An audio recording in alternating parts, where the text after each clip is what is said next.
حضور علیہ الصلوۃ والسلام نے ہجرت مدینہ کے بعد 16 ماہ یا 17 ماہ مسلسل نماز بیت المقدس کی طرف، یروشلم جو القدس ہے اس کی طرف منہ کر کے نماز پڑھی اور پڑھائی، مگر آپ پسند کرتے تھے، آپ کو محبت تھی، اس امر کی چاہت تھی کہ آپ کا قبلہ بیت المقدس کی بجائے کعبۃ اللہ ہو جائے جو بیت ابراہیمی ہے، مکہ معظمہ کا کعبہ، کہ قبلہ یہ مقرر ہو جائے۔ خواہش یہ تھی کہ حضور علیہ الصلوۃ والسلام نے پھر تحویل قبلہ کے بعد، کعبہ بدلنے کے بعد جو پہلی نماز پڑھی، گویا کعبہ مکہ کی طرف منہ کرتے ہوئے وہ نماز عصر۔ اب اس حدیث پاک کے الفاظ سے یہ بات واضح نہیں، یہ دیگر بہت سی احادیث کے مضامین کو اور مرویات کو ملا کے یہ بات اخذ کی جاتی۔ اس حدیث میں اتنا آیا ہے کہ پہلی نماز جب آپ نے ادا فرمائی وہ صلاۃ العصر تھی، اور آپ کے ساتھ قوم نے یعنی لوگوں نے، صحابہ کرام کی ایک جماعت نے نماز ادا کی۔ اب اس حدیث میں مضمون یوں ہے کہ فخرج رجل ممن صلی معه، تو ایک صحابی جنہوں نے حضور علیہ الصلوۃ والسلام کی ابتدا میں نماز پڑھی تھی، اور آگے تفصیلات میں آتا ہے کہ ان کا نام تھا عباد بن بشر، وہ نماز سے فارغ ہو کر گئے، آقا علیہ السلام کی مسجد میں نماز ادا کی آپ کے ساتھ، اور نماز کے فوری بعد روانہ ہوئے اور گزر ہوا ایک علاقے سے، فمر علی اہل مسجد، تو وہاں ایک مسجد تھی، اس مسجد کے قریب سے جو گزرے، نماز عصر پڑھ چکے تھے آقا علیہ السلام کی ابتدا میں، تو جس مسجد کے قریب سے گزرے وہ مسجد بنی حارثہ تھی، وہاں لوگ نماز عصر پڑھ رہے تھے۔ اب یہاں ایک سوال محفوظ رکھ لیں، ذہنوں میں آئے گا کہ کتنی مسجدیں تھیں آقا علیہ الصلوۃ والسلام کے زمانہ اقدس میں مدینہ طیبہ میں، اور لوگ الگ الگ اپنی مساجد میں نمازیں باجماعت پڑھتے تھے۔ قدیم کتب تاریخ میں، کتب سیر میں، اخبار مکہ اور اخبار مدینہ جیسی، تاریخ مدینہ جیسی کتب میں کھنگالنے سے معلوم ہوتا ہے، میں نے جتنا کھنگالا ہے کتب کو بہت، تو میں نے جمع کیا ہے، تو مجھے عام طور پہ محدثین نے، جیسے خود امام عینی نے عمدۃ القاری میں لکھا ہے کہ 9 مسجدیں تھیں آقا علیہ الصلوۃ والسلام کے زمانے میں مسجد نبوی کے علاوہ، مگر میں نے ان کتب کو جب کھنگالا تو میں لگ بھگ 40 مساجد تک پہنچا ہوں۔ تو ان میں سے ایک مسجد، یہ مسجد بنی حارثہ ہے، اس کے قریب سے گزرے تو لوگ وہاں بھی نماز عصر پڑھ رہے تھے، تو مسجدوں والے سب سے پہلے حضرت بلال اذان دیتے تھے مسجد نبوی میں رضی اللہ تعالیٰ عنہ، اور وہاں نماز ہوتی، اس اذان کو فالو کرتے، پھر تمام مساجد میں جیسے جیسے اطلاع ملتی تو پھر وہ اذانیں دے کے اپنی اپنی نماز ادا کرتے تھے۔ تو انہوں نے نماز عصر شروع کی، آقا علیہ الصلوۃ والسلام پڑھ چکے تھے، تو انہوں نے دیکھا کہ وہ رکوع میں تھے، اور بدستور پچھلے 16 ماہ 17 ماہ کا جو معمول تھا اس کے مطابق وہ بیت المقدس کی طرف منہ کر کے نماز پڑھ رہے تھے۔ یہی قبلہ تھا، 1.5 سال سے لگ بھگ یہ قبلہ چلا آ رہا تھا اہل مدینہ کے لیے۔ انہوں نے دیکھا اور وہ حالت رکوع میں تھے، بیت المقدس کی طرف رخ کیے ہوئے، تو انہوں نے کہا اشہد باللہ، میں اللہ کو گواہ بنا کر کہتا ہوں، یعنی قسم کھائی، لقد صلیت مع رسول اللہ، میں آقا علیہ السلام کی ابتدا میں آپ کے ساتھ نماز ابھی پڑھ کے آیا ہوں، قبلہ مکہ، مکہ معظمہ کی طرف۔ اب یہ حدیث بتاتی ہے اور یہ الفاظ بتاتے ہیں کہ تحویل قبلہ نماز ظہر میں ہو چکا تھا، اور اس کے بعد پہلی نماز عصر آقا علیہ الصلوۃ والسلام نے مسجد نبوی میں ادا کی، اور قبلہ کے بدلنے کا واقعہ نماز ظہر میں ہوا تھا، اور وہ مسجد بنی سلمہ میں ہوا تھا۔ ایک صحابی کا انتقال ہو گیا تھا اس مقام پر، آقا علیہ السلام اس کے جنازے کے لیے تشریف لے گئے، اور پھر بعض کتب میں آتا ہے کہ وہاں ایک خاتون تھی، ایک صحابی کی والدہ، پھر اسی ہی محلے میں، اسی قریہ میں آقا علیہ السلام کی دعوت کی تھی انہوں نے، تو آپ اس وقت وہاں موجود تھے، نماز ظہر کا وقت ہوا تو اسی علاقے کی مسجد بنی سلمہ میں تشریف لے گئے، وہاں نماز ظہر ادا فرما رہے تھے، تو اس دوران تحویل قبلہ کا واقعہ ہوا۔ اس لیے جب یہ صحابی حضرت برا بیان کر رہے ہیں تو وہ یہ کہتے ہیں اشہد باللہ لقد صلیت مع رسول اللہ قبلہ مکہ، اور نماز عصر کی بات کر رہے ہیں کہ پہلی نماز عصر پڑھی ہے، اور میں آقا علیہ السلام کی ابتدا میں کعبہ مکہ کی طرف منہ کر کے نماز پڑھ کے آیا ہوں۔ اگر اس نماز عصر میں تحویل قبلہ ہوئی ہوتی تو وہ اس جگہ یہ جملہ نہ بولتے کہ میں مکہ کی طرف نماز پڑھ کے آیا ہوں آقا علیہ السلام کی ابتدا میں، وہ یہ جملہ بولتے کہ میں موجود تھا اور مکہ کی طرف تحویل قبلہ ہو گیا ہے، قبلہ بدل کر بیت المقدس سے مکہ کی طرف ہو گیا ہے، اور آقا علیہ السلام نے چہرہ اقدس بدل لیا ہے، مکہ کی طرف کر لیا، میں دیکھ کر آیا ہوں، یا ہم نے چہرہ بدل لیا۔ انہوں نے یہ بات بیان نہیں کی ہے اس حدیث میں۔ انہوں نے کہا ہے کہ میں نے نماز پڑھی ہے، اور کہتے ہیں وہ پہلی نماز جو پڑھی مراد اس کی کعبہ شریف کی طرف تھی، اور وہ صلاۃ العصر ہے، اور وہ مکہ معظمہ کی طرف منہ کر کے نماز پڑھی۔ اس سے پتہ چلتا ہے کہ اس نماز میں تحویل قبلہ کا واقعہ پیش نہیں آیا، اس سے قبل وہ نماز ظہر ہے، اور وہ مسجد بنی سالمہ ہے، اور یہ جن کو بتا رہے ہیں یہ مسجد بنی حارثہ کے لوگ ہیں، اور وہ رکوع میں کھڑے ہیں۔ جب انہوں نے ان کی گواہی سنی، حلفاً شہادت دی، فداروا کما ہم قبل البیت، تو وہ رکوع کی حالت میں تھے، اور اسی حالت میں وہ پھر گئے، اور انہوں نے بیت المقدس کی بجائے پھر کے اپنا رخ کعبہ معظمہ کی طرف۔ اب اس کے بعد اس حدیث میں امام بخاری نے جو روایت کی ہے، پھر آگے یہ بیان کیا ہے کہ یہود جب خوش ہوتے تھے جب آقا علیہ السلام مدینہ طیبہ آئے اور آپ کو بیت المقدس کی طرف منہ کر کے نماز پڑھتے دیکھا، کہ اس پیغمبر نے اور مسلمانوں نے بھی ہمارا قبلہ یعنی القدس مسجد اقصی اس کو اڈاپٹ کر لیا ہے، قبہ صخرہ کی سمت کو اڈاپٹ کر لیا ہے، وہ خوش ہوتے تھے۔ مگر جب آقا علیہ السلام کے ہاں تحویل قبلہ کا حکم آ گیا اور آپ نے چہرہ انور کعبہ معظمہ مکہ کی طرف کر لیا، تو وہ اس کے منکر ہو گئے۔ پہلے بھی طعنہ زنی کرتے تھے، اس کی بات آگے آئے گی، بعد میں بھی طعنہ زنی کرنے لگے۔ اور اس پر پھر آگے امام بخاری نے زہیر کی روایت سے بیان کیا ہے کہ حضرت برا کی حدیث میں انہوں نے بتایا کہ وہ اس قبلہ پر جن لوگوں کی وفات ہو گئی تھی بیت المقدس کے قبلہ پر تحویل کعبہ سے قبل، ہم نہیں جانتے تھے کہ ان کے بارے میں کیا کہیں۔ یہود طعنہ دیتے تھے، کفار و مشرکین طعنہ دیتے تھے، خاص طور پہ یہود اہل کتاب، اور طعنہ دیتے تھے اور ہم سے پوچھتے تھے۔ یہ اس روایت سے زائد ہے، دیگر احادیث میں آتا ہے روایات میں۔ وہ طعنہ دے کے پوچھتے تھے مسلمانوں سے کہ بتاؤ، جب تم بیت المقدس کی طرف منہ کر کے نماز پڑھتے تھے تو وہ ہدایت پر تھے، وہ قبلہ ہدایت پر تھا یا دلالت گمراہی پر تھا؟ یعنی تم ہدایت پہ تھے یا گمراہی پہ تھے جب بیت المقدس تمہارا قبلہ تھا؟ اگر تم ہدایت پہ تھے اس وقت تو تم نے ہدایت چھوڑ دی ہے، یعنی قبلہ بدل لیا ہے، اور اگر تم اس وقت معاذ اللہ گمراہی پر تھے اور اب ہدایت پر آئے ہو، یہ اس طرح وہ متعین کر کے مقرر کر کے ایک لیڈنگ کویسچن کرتے تھے۔ اور اگر اب ہدایت پہ آئے ہو تو وہ جو تمہارے ساتھی صحابہ فوت ہو گئے ادھر منہ کر کے نماز پڑھتے پڑھتے، ان کا کیا بنے گا، ان کی نمازوں کا حال کیا ہوگا؟ تو اس طرح وہ سوالات کرتے۔ تو صحابہ کرام کہتے ہیں ہمیں معلوم نہیں تھا کہ ہم کیا جواب دیں۔ آقا علیہ السلام کی بارگاہ میں عرض کیا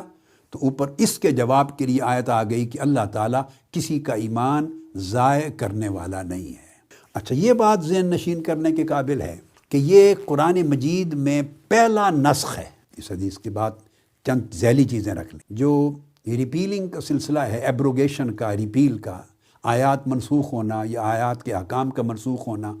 پہلا حکم جو منسوخ ہوا وہ تحویل قبلہ کے ذریعے قبلہ بیت المقدس کی منسوخی تھی۔ تو نسخ کا پہلا حکم جو نازل ہوا آقا علیہ السلام پر وہ تحویل قبلہ کا مسئلہ۔ یہ کس طرح نسخ ہوا، اس پر اقوال ہیں۔ اگر جمع کریں اقوال کو، حضرت عبداللہ ابن عباس رضی اللہ تعالیٰ عنہ سے مروی ہے، جب مکہ معظمہ میں تھے اس سے یہ معلوم ہوتا ہے کہ آپ نماز کعبہ کی رخ منہ کر کے نماز ادا فرماتے تھے۔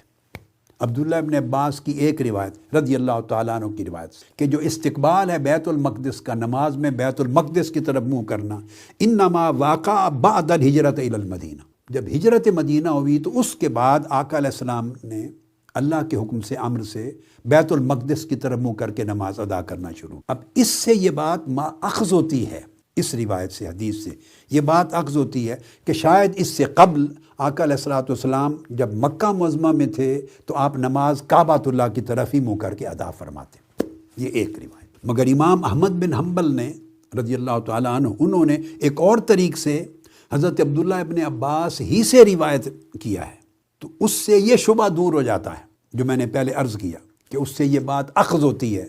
وہ اخذ جو ہوتی ہے بات، وہ شبہ دور ہو جاتا ہے دوسری روایت سے۔ وہ یہ کہ اس میں عبداللہ ابن عباس رضی اللہ تعالیٰ عنہ فرماتے ہیں کہ جب مکہ میں تھے تب بھی آپ نماز بیت المقدس کی طرف ہی چہرہ انور کر کے ادا کرتے تھے، تو قبلہ اس وقت بھی القدس تھا، مگر اس طرح کھڑے ہوتے کہ کعبہ سامنے آ جاتا۔ رخ نماز میں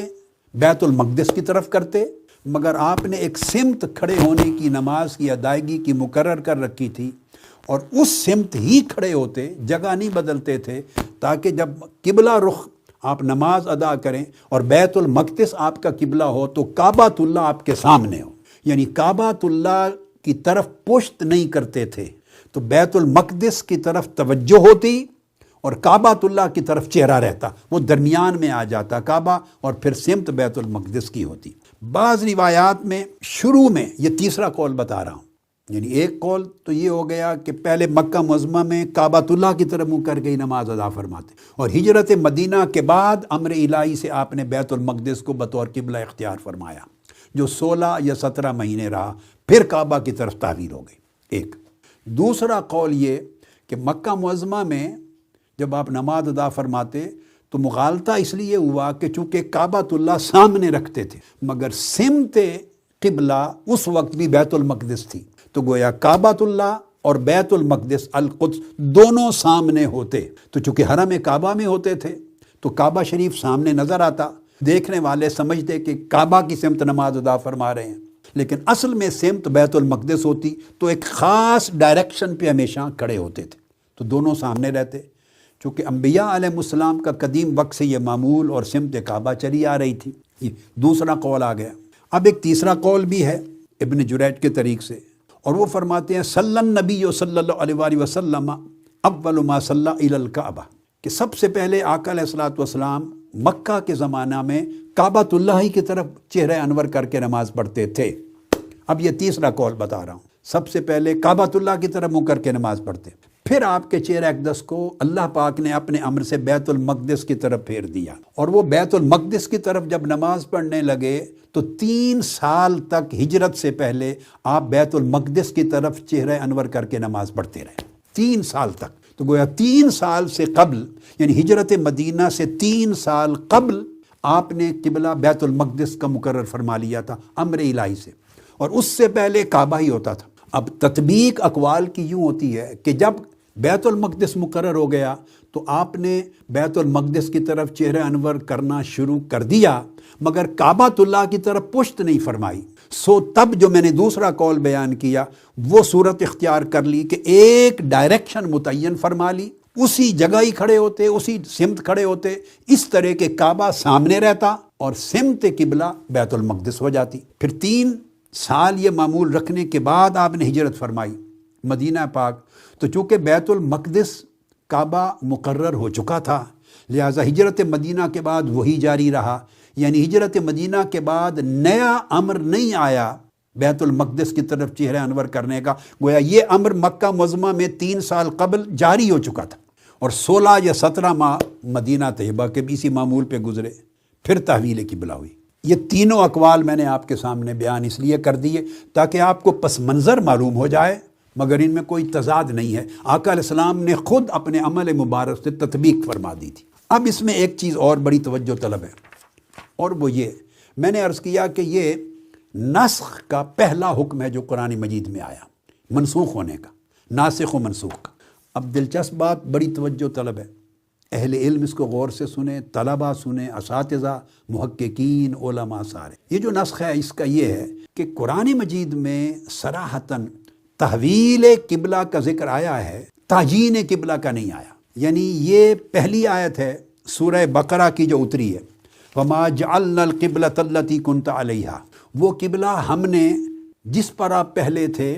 صرف اس وجہ سے مقرر کیا تھا، یعنی وہ بیت المقدس۔ اللہ رب العزت نے فرمایا کہ وہ قبلہ ہم نے مقرر کیا تھا جس پر آپ پہلے تھے صرف اس وجہ سے، آگے اس کا سبب بیان فرماتے ہیں، مگر وہ مقرر اللہ نے کیا تھا،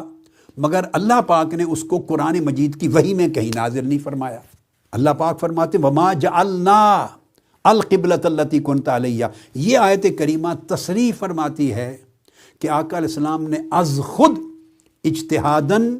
بیت المقدس کو اپنا قبلہ قرر نہیں فرمایا تھا، خود اختیار نہیں فرمایا تھا، امر الہی سے اختیار فرمایا تھا۔ بیت المقدس کا قبلہ ہونا بھی اللہ کے حکم سے تھا، مگر وہ حکم قرآن مجید میں کہیں نہیں۔ یہ بات توجہ طلب۔ اگلا نقطہ، پورے قرآن مجید میں جو آیت آئی ہے قبلہ سے ریلیٹڈ، وہ بیت المقدس سے بدل کے کعبہ کو قبلہ بنانا، تحویل کی آیت آئی ہے، قبلے کا بدلنا، مگر پہلے قبلے کا مقرر ہونا، وہ خواہ کعبہ مکہ تھا یا بیت المقدس تھا، تو تعیین کی کوئی آیت قرآن مجید میں نہیں آئی، جبکہ قرآن کہتا ہے کہ جس قبلہ پر آپ پہلے تھے کعبہ کی طرف متوجہ ہونے سے قبل وہ بھی ہم نے مقرر کیا تھا، اور اس کی حکمت یہ تھی۔ تو جب یہ تصریحاً ثابت ہو گیا کہ وہ آقا علیہ السلام کا اپنا اجتہاد اور ذاتی پسند نہیں تھی، بلکہ وہ بھی حکم الہی تھا، جس کی وجہ سے آپ بیت المقدس کی طرف چہرہ انور کر کے نماز پڑھتے رہے، خواہ وہ مکہ معظمہ میں 3 سال پڑھتے تھے اور خواہ وہ ہجرت مدینہ کے بعد 16-17 مہینے پڑھتے رہے،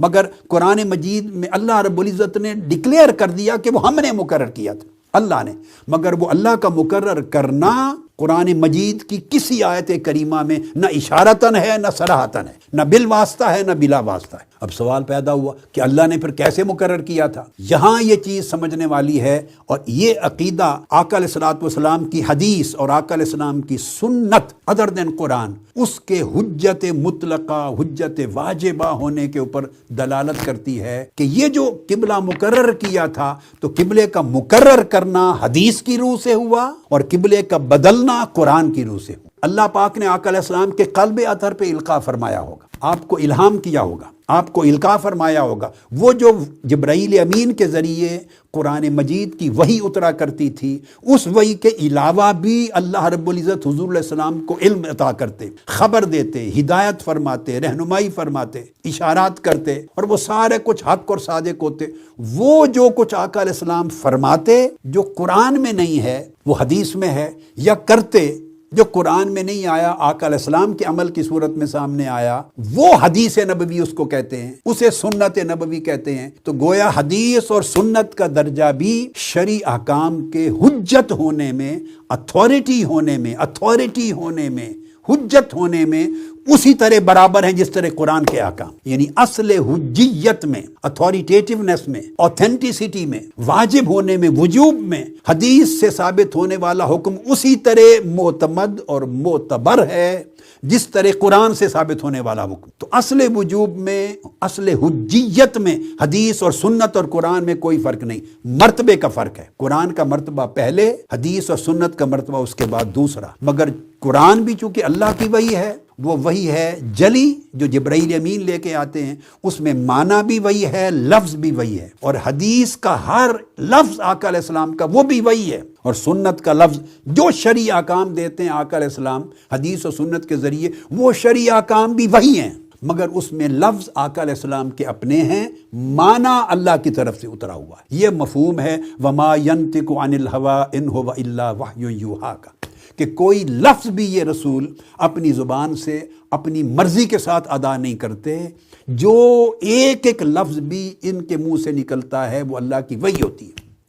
لہٰذا سمجھ لیں تو کعبہ قبلے کا بدلنا قرآن سے ثابت ہے،